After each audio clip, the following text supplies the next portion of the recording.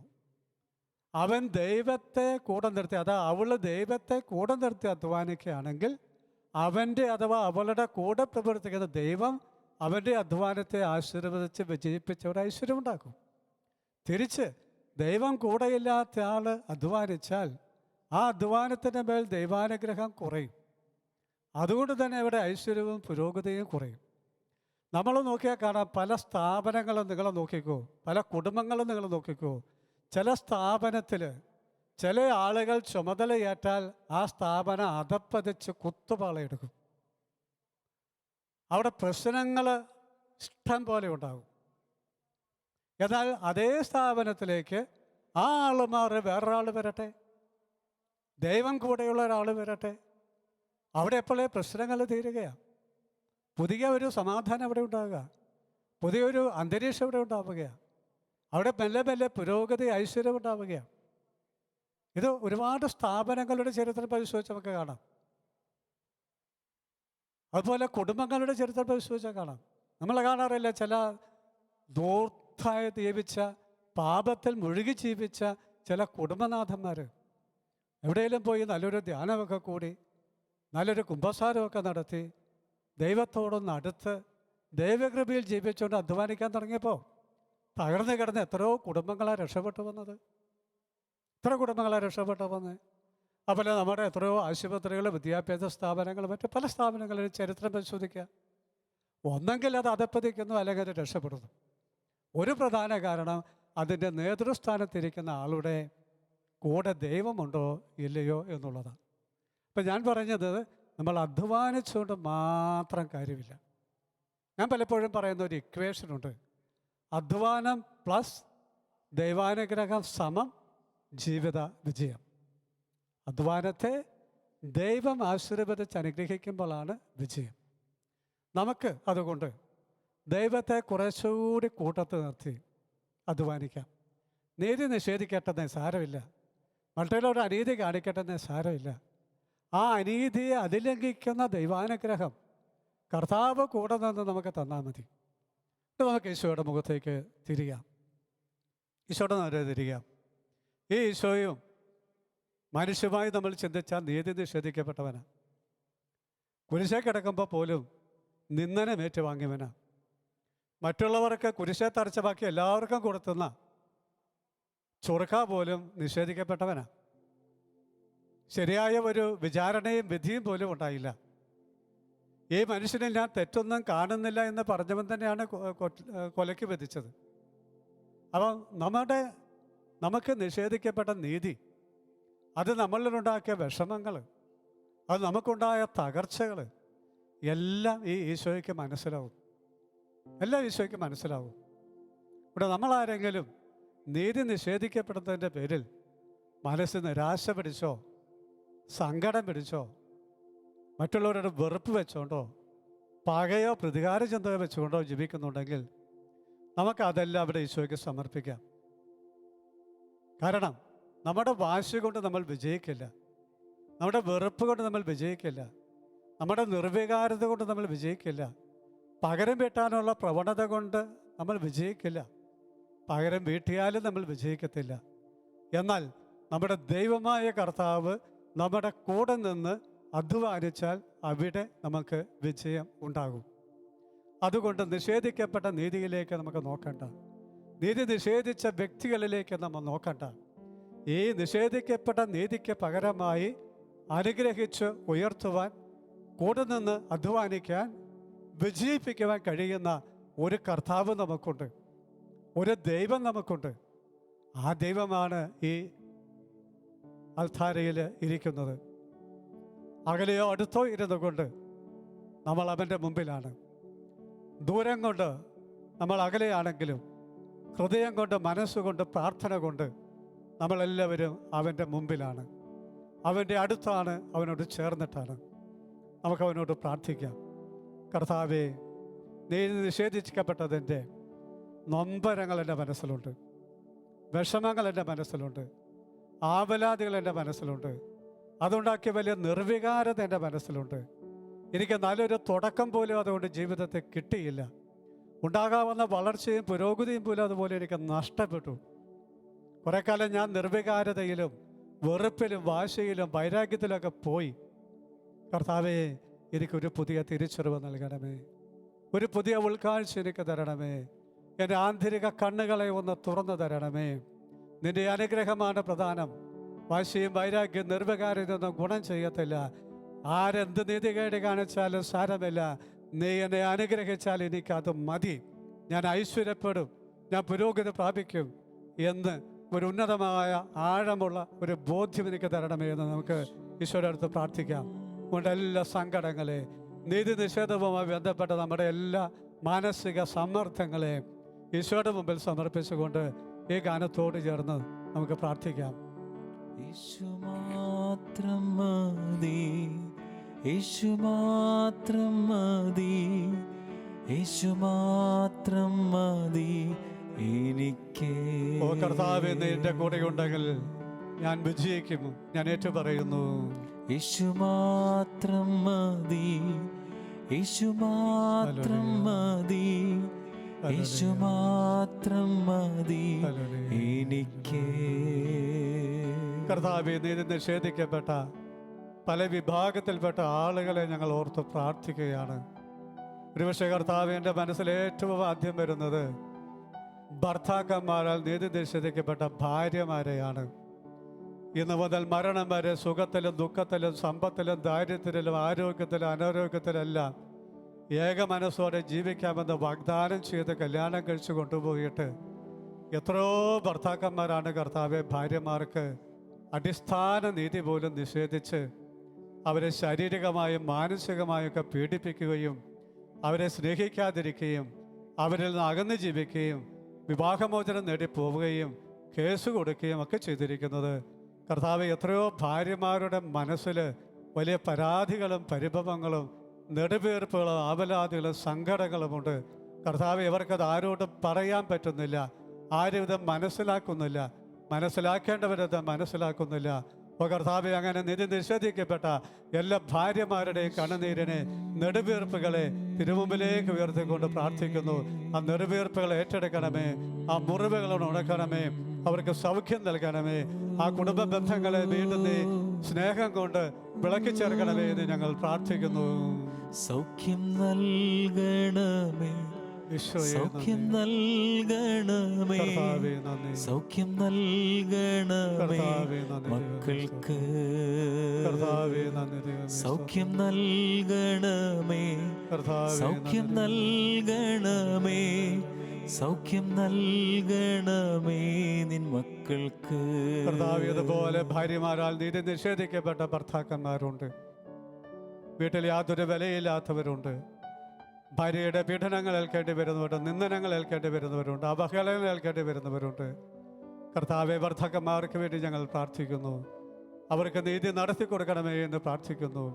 ആ ഭാര്യമാരെയും ഭർത്താക്കന്മാരെയും നീ എന്ന് വിശുദ്ധീകരിച്ച് പുതിയ സ്നേഹം കൊണ്ട് നിറയ്ക്കണമേ എന്ന് ഞങ്ങൾ പ്രാർത്ഥിക്കുന്നു. സ്നേഹം നൽകണമേ, സ്നേഹം നൽകണമേ, സ്നേഹം നൽകണമേ ദാസർക്ക്. കർത്താവേ, മാതാപിതാക്കൾ നീതി നിഷേധിച്ച മക്കളുണ്ട്. ആ മക്കൾക്ക് വേണ്ടി ഞങ്ങൾ പ്രാർത്ഥിക്കുന്നവരെ അനുഗ്രഹിച്ചു ഉയർത്തണമേ. സ്നേഹം നൽകണമേ, സ്നേഹം നൽകണമേ, സ്നേഹം നൽകണമേ മക്കൾക്ക്. കർത്താവേ, ജോലി സ്ഥലത്ത് നീതി നിഷേധിക്കപ്പെട്ടവരുണ്ട്.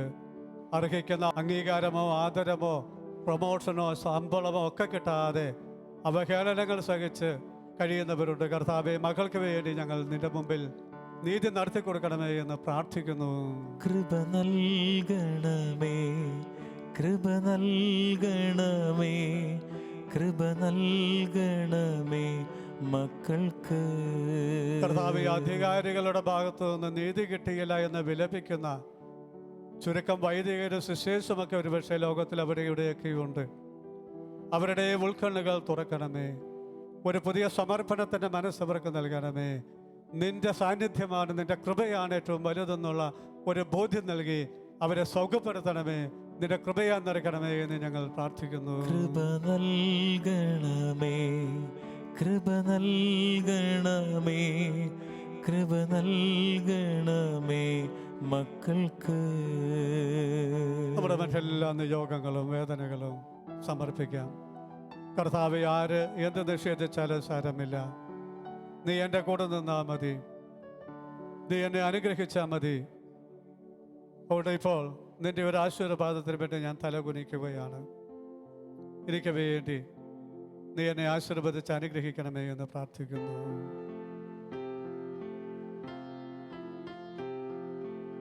പരിശുദ്ധ ശരീരത്താലും വിലയേറിയ രക്തത്താലും പാപത്തിൻ കറകളിൽ നിന്നും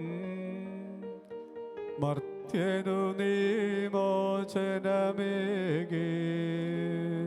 സകലേശാ ദിവ്യ കടാക്ഷം തൂഗണമേ വത്സലസുതരിൽ. നിർമ്മലരായി ജീവിച്ചിടുവാൻ ചിന്തണമേ ദിവ്യവരങ്ങൾ. ഹോസാന ഹല്ലേലൂയ, ഹോസാന ഹല്ലേലൂയ, ഹോസാന ഹല്ലേലൂയ, ഹോസാന ഹല്ലേലൂയ, ഹോസാന ഹല്ലേലൂയ.